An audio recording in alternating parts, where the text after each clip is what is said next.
თუ ჩემი ეს ვიდეო გინახავთ და გაინტერესებთ როგორ მოვედი იქიდან აქამდე, მაშინ დღეს მოგიყვებით. Გვჭირდება სულ რაღაც რამდენიმე რამ და დავიწყოთ.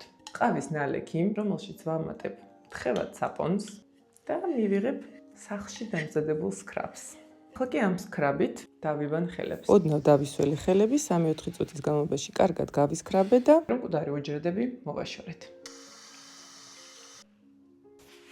ახლა გვჭირდება დატენიანება. ეს არის ჩემი საყვარელი ხელის საცხი, იმიტომ რომ არომატი აქვს ფანტასტიკური, არის ფრანგული ინსტიტუტ კახით.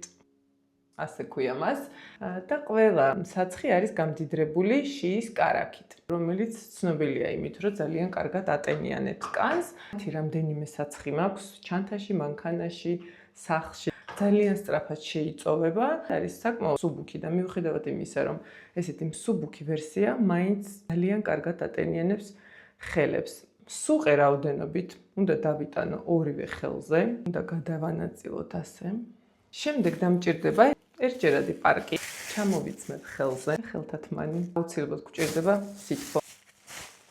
ახლობლის დახმარება დამჭირდება.